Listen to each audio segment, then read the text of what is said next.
Coffee Break Italian, Season 3, Lesson 30.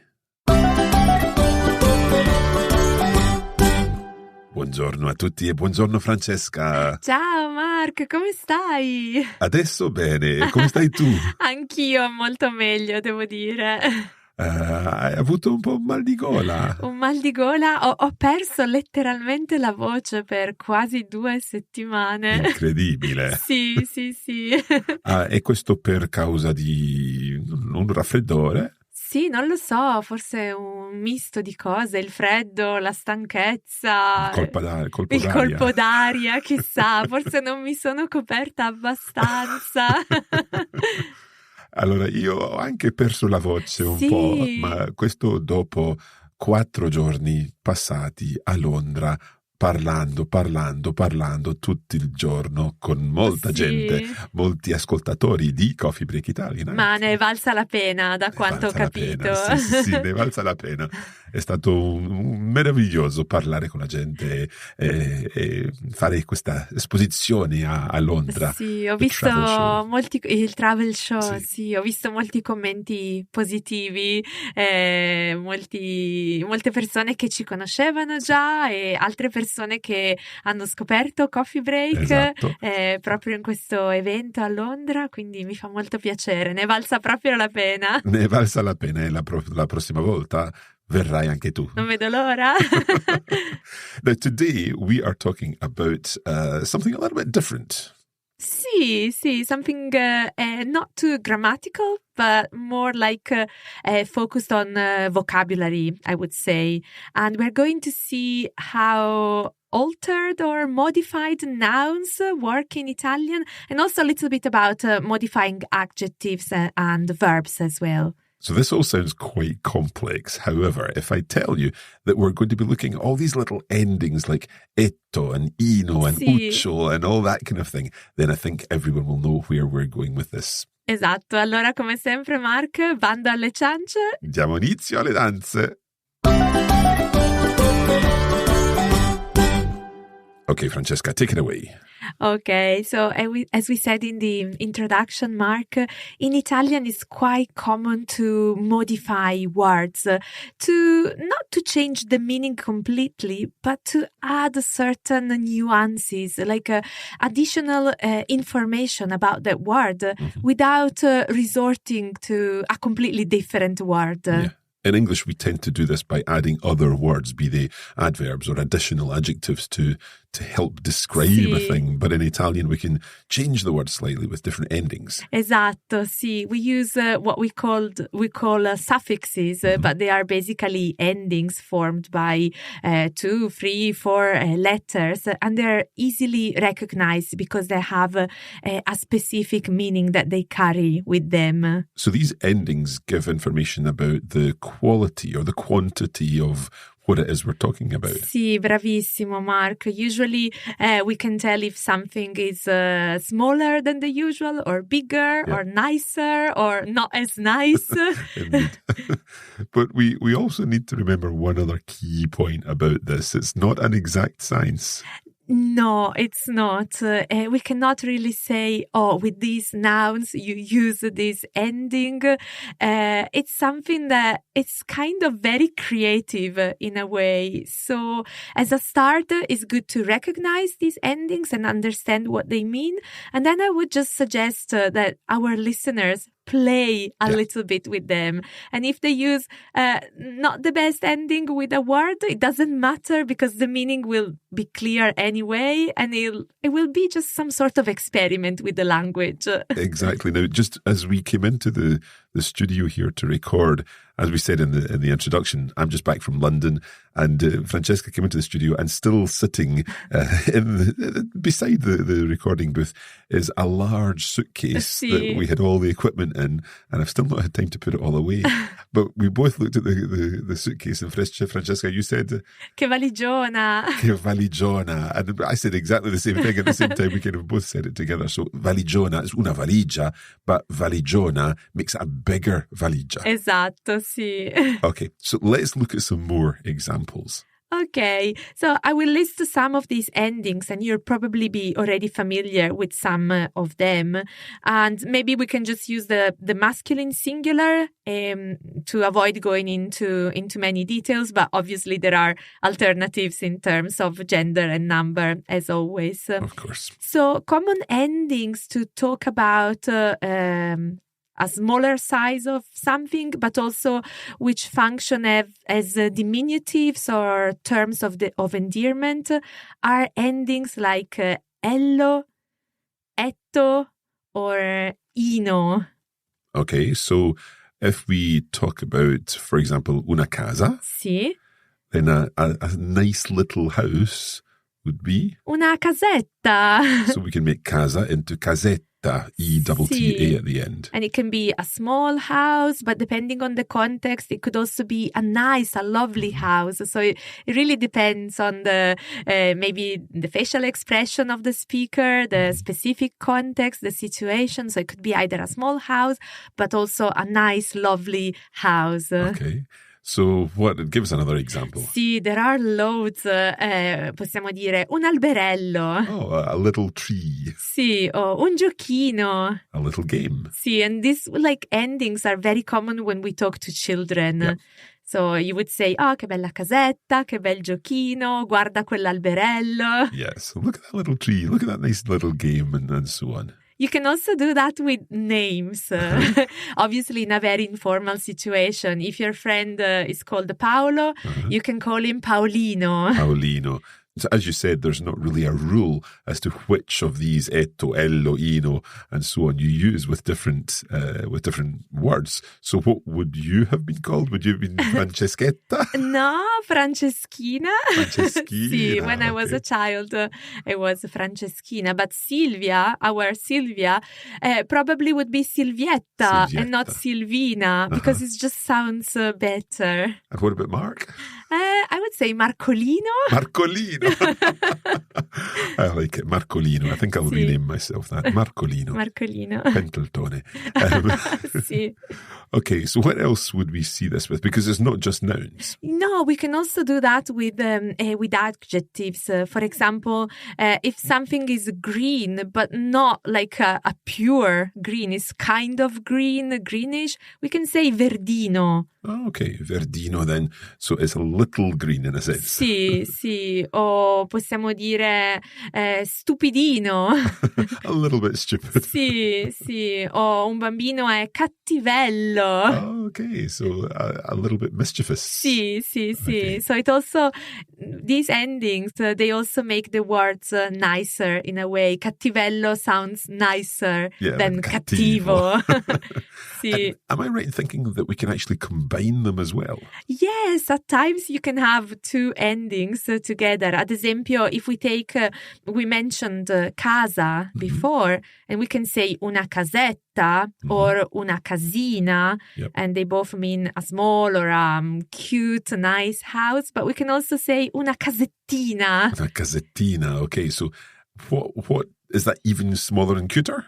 Probably, sì, sì, sì. It sounds really nice. It probably means it's not that big, but it's really cozy inside. It's nicely furnished. You feel well when you go to that house. Okay.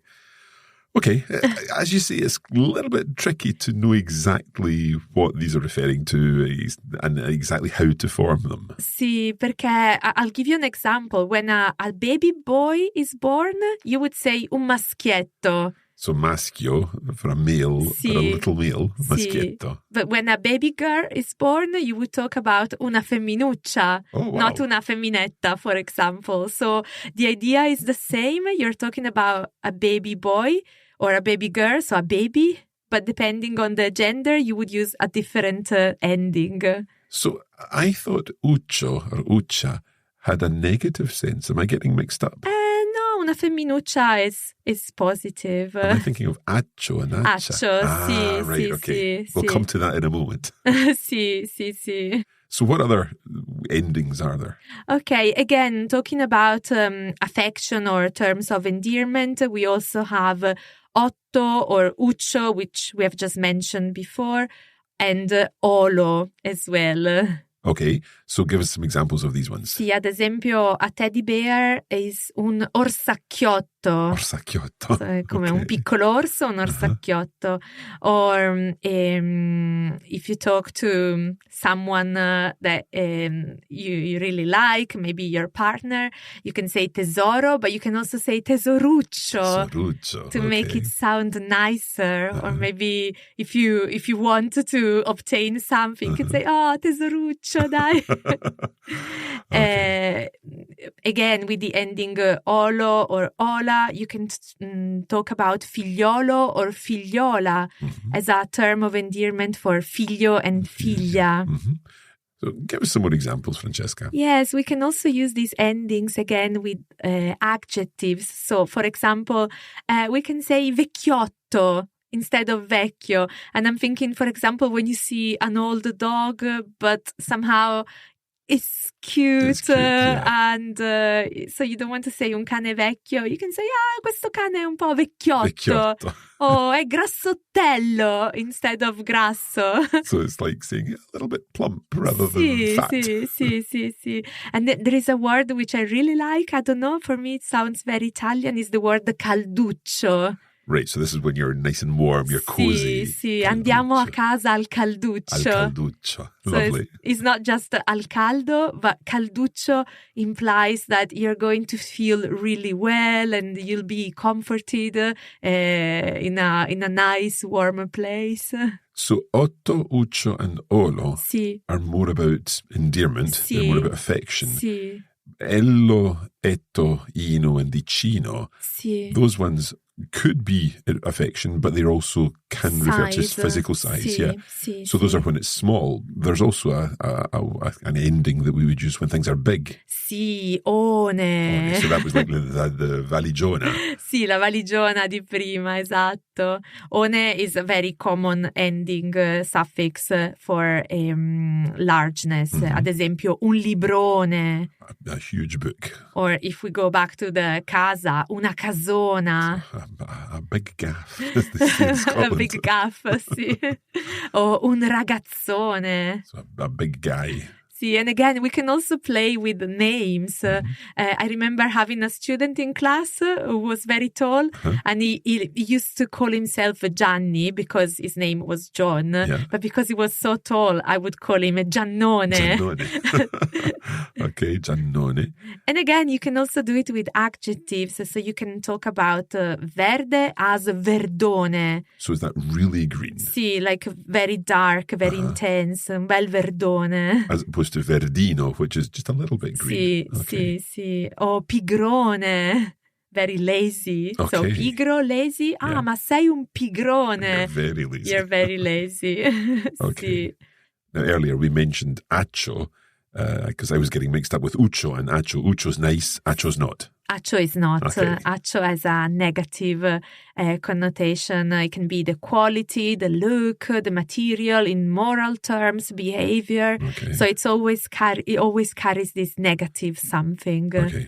Ad esempio, un libraccio. Again, and not a nice book. Sì, you wouldn't recommend un libraccio. The very Italian fare una figuraccia. So una figura, well, bella figura, is to put on a good show and so on. So una figuraccia is when you really put on a bad show. Sì. Ho fatto una figuraccia, like if you said the wrong thing, or if you were not dressed in a proper way, or whatever. Something went wrong is una figuraccia. Okay. Puoi dire, c'è un odoraccio qua dentro. There's not here in the studio. No. But there's a nasty smell, a horrible smell. Sì, or a bad joke is una battutaccia. Okay, una battutaccia. Sì. Or you can also talk about un ragazzaccio, ad esempio. So a really naughty boy. Sì, someone is not behaving, who is not doing things properly, so un ragazzaccio. Okay, cool. Now, Francesca, there's something that happens sometimes with these endings. Am I right in thinking that the gender changes sometimes? Yes, it's quite common for especially feminine words. to become masculine when one of these endings is added. So like with your valigia before, we could say una valigiona, but we could also say un valigione. Yeah. Okay, and thinking back to when you came into the room, I think I did say un valigione and you said una valigiona, and I'm thinking, I got that wrong. No. Both You work. you can say either, and it's quite common to see that change in gender. Okay, but does it sometimes also carry a change in meaning? At times there could be a slight change in meaning. For example, if we talk about una finestra, a window, which can be the window in the house. But if we say un finestrino... That's the window in a car. Or in any means of transport. So it's not a small window in the house. That would be una finestrina. Yep. But if we're talking about transports, then it becomes masculine and it has that connotation of the window in the car, train, airplane, and so on. So the same thing happens, I guess, with una maglia. Sì. Which would become un maglione. Un maglione. Un maglione is specifically the woolen jumper, the very thick, heavy one. Yeah. But the maglia can be a more simple top. Sì. Okay. Francesca, can we assume that any word ending in Acho or ino or etto or so on, can we assume that is in some way a modified noun? No, Mark. That would be too easy. But it's actually something really funny about Italian, because let's take a word that we all know, focaccia. So everyone knows that focaccia is a type of bread, kind of. And it ends in accia. So we know it's a negative suffix that carries a negative connotation. But in this case, it has nothing to do with that. It's just focaccia, and it just happens to end in accia. And it's not a bad, nasty foca. Una foca would be a seal. Sì. So I can think of this naughty seal swimming up and down, stealing people's focaccia. Esatto, sì. O se dico il tacchino. Il tacchino is turkey. Sì, so it's not a small tacco, and tacco is the heel. The heel of your shoe, yeah. Sì. That would be un tacchetto, for example. Right, okay. Sì. Or, Mark, scarpone. Is that like a big shoe? Not exactly. It's a specific type of shoe. Oh, is it like a hiking boot? It's the hiking boot. Sì. A big scarpa would be una scarpona. Okay, right. So this is a case of a word changing gender and also assuming a specific meaning. So scarpa is a shoe, scarpona is a big shoe, but scarpone is a hiking boot. So it can also be for a child. Yeah. Uno scarpone per un bambino piccolo. Sì. There's one other word that comes to mind, and that's forchetta, a very common word. Sì. And forchetta just exists on its own because there's a forca. Una forca is like a pitchfork, isn't it? Sì, esatto. So you are not using little pitchforks to eat our dinner. No. And one more which is really fun. Burrone. Burrone, what does that mean? Well, it could be un grande burro. Like a large butter? But it's a bit strange to talk about un grande burro. So burrone is the word for ravine. Okay, right. So it's like a crevice that you might slip down. Sì. Okay, so far, Francesca, we've talked about nouns, but there are also certain things that we can do with verbs. Yes, we can do the same thing with verbs. So changing their meaning a little bit, and usually adding information about the action, if it is incomplete or if it is intermittent or without a specific aim. But we use different endings, different suffixes. Wow, okay, so this is very, very specific. Let's have some examples of this. See, again, it's difficult to tell which endings go with which verbs. It's just something that you need to play with. Yeah. So I'll give you example of verbs and then we will see what the endings are. Ad esempio, possiamo dire canticchiare. So we've got canticchiare, which must come from cantare. Cantare. So what would canticchiare be? Canticchiare is like to hum softly. Okay. So a little bit, you sing a little bit, and you're very quiet, and then maybe you stop for a moment, you continue after. Okay. So it's not like you're actively singing, you're just kind of... that kind of It's thing. more like humming. Canticchiando. Sì. Okay. From leggere, you can say leggiucchiare. So what does that mean? So you're not really focusing, you're reading a little bit, and maybe you're checking your phone, and then you go back to what you were reading. Okay. So it's like a reading, but without an aim and without concentration. Right. Okay. Or ridacchiare. So that's ridere. See, when you go like... So is it like sniggering? Sì. like it. So this ending, icchiare, acchiare, ucchiare. And there are lots of these types of verbs where we can change the meaning slightly by adding some letters in the middle. Sì, ce ne sono tantissimi. So we'll add some more in the notes. Yeah, we'll make sure they all appear in the notes. Excellent. Okay, after the break, we're going to be listening to a conversation. And in this conversation, you just might hear one or two words that have that have been modified slightly with these endings. Sì. Okay, a dopo.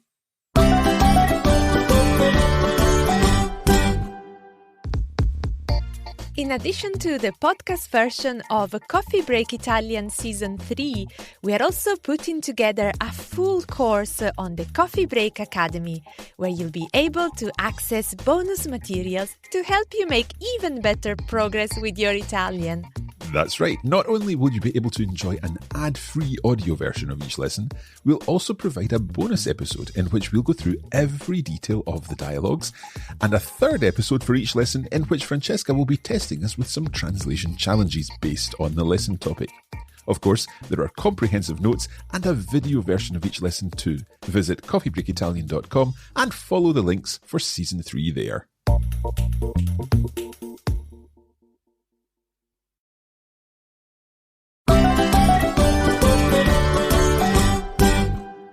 Okay, we are here with un episodone oggi. Sì. Si può dire?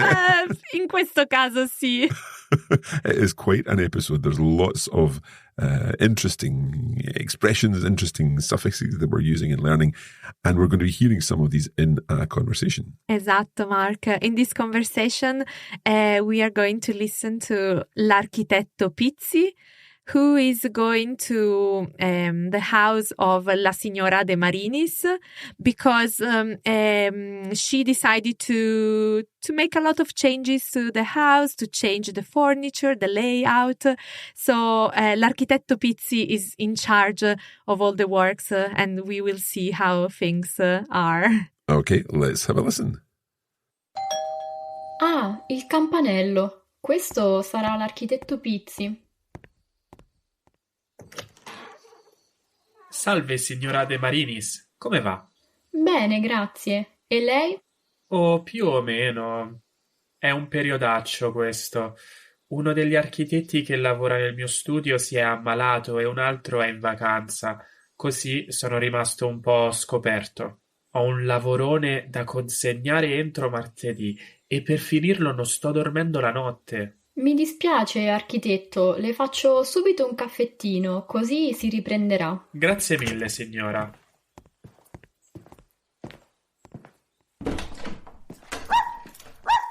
Ah, ma non sapevo che avesse un cagnolino. In realtà è il cane di mia figlia, ma quella furbetta lo lascia sempre da noi quando va al lavoro. Comunque è un simpaticone. È vero, non fa altro che salterellare per la casa e mangiucchiare le mie pantofole. Come si chiama? Si chiama Macchia, ma mia figlia lo chiama Mostriciattolo. Mostriciattolo. Che nomignolo simpatico. Ecco il caffè. Che buon profumino. Quanto zucchero? Un cucchiaino, per favore. Ah, mi può mettere anche un goccetto di latte, per cortesia? Ecco qui. Grazie. Allora, le faccio vedere il progetto. Vuole appoggiarlo qui sul tavolino? Ah sì, grazie. Dunque, innanzitutto dipingerei queste pareti di colore biancastro o giallognolo. Il verdino che aveva suggerito lei non si abbina bene con il colore dell'armadietto. Però starebbe bene con il tappeto. Non per offenderla, signora, ma questo tappetaccio va assolutamente eliminato. Penso che Macchia ci abbia giocherellato sopra abbastanza. Ma ci sono affezionata. Me l'ha regalato il mio maritino per il nostro anniversario. Capisco, signora, ma lei mi ha chiesto di aiutarla a rimodernare un po' la sua casa e sinceramente quel tappeto verde con i cavallucci marini è davvero un pugno nell'occhio. Forse ha ragione, e poi non vorrei fare una figuraccia con i miei amici. Sa, abbiamo organizzato una festicciola per inaugurare la nuova casa e non vorrei che la mia vicina poi andasse a raccontare in giro del mio tappeto. Vedrà che per quel giorno la sua casetta sarà un gioiellino. Certo, bisognerà ancora bucherellare qualche parete e fare altri lavoretti qua e là, ma il più è fatto. Senta, pensa che anche il caminetto sarà pronto in tempo? Penso di sì. Sa, mi piacerebbe accendere un bel fuocherello, così tutti staranno al calduccio. Signora, stia tranquilla, farà un figurone.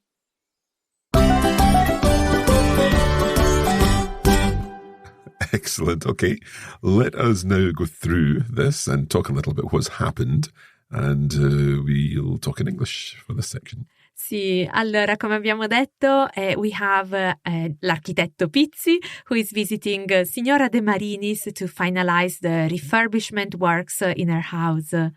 He's been struggling a little bit with deadlines, but he's very busy. I think the reason is he's short-staffed. Sì, esatto.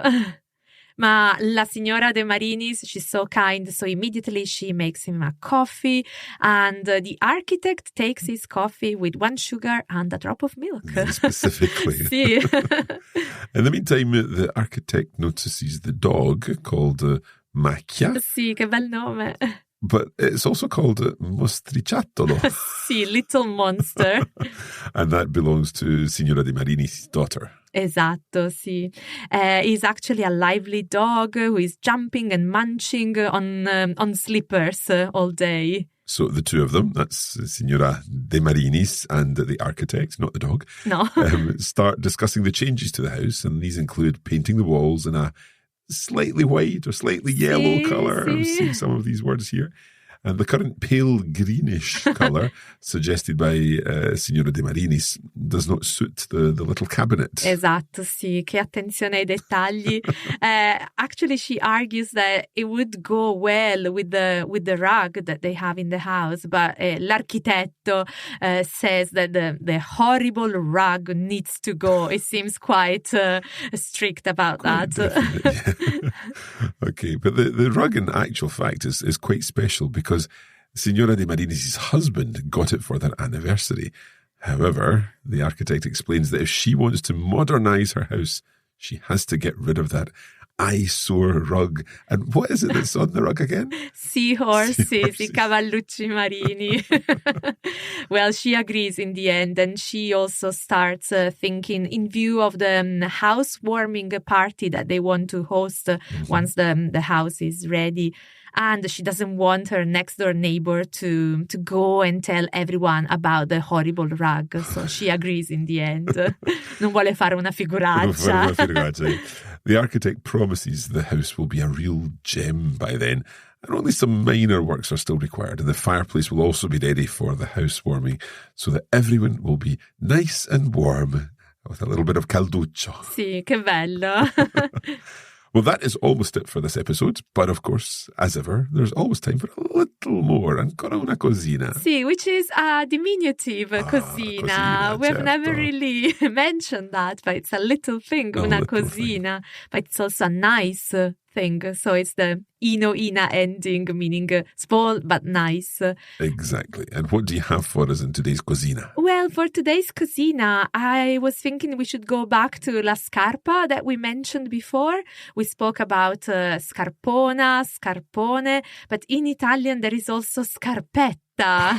And it's one of my favorite words. Sì. Fare la scarpetta. Fare la scarpetta, sì. Puoi sì. spiegare questa parola? Sì, fare la scarpetta is something we do once we have cleared our plate from the food, but there is still some sauce left and we don't want it to go to waste because it's the best part. Imagine like a lovely ragu or sugo di pomodoro. So we want to mop up our plate with a piece of bread usually, and that action, which at times is seen as not very elegant but still it's very pleasant, it's called fare la scarpetta. So literally to do the small nice shoe.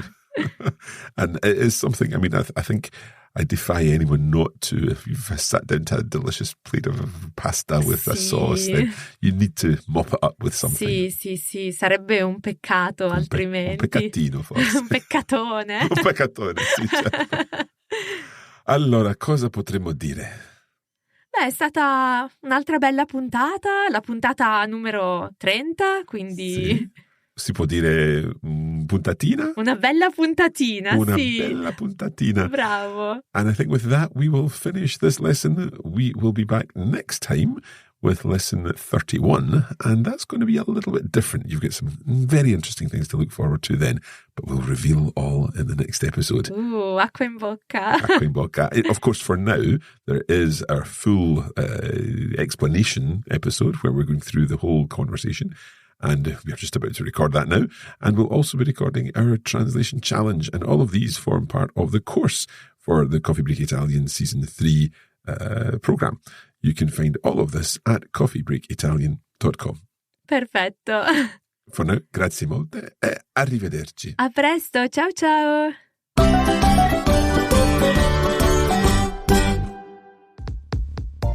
You have been listening to a Coffee Break Languages production for the Radio Lingua Network.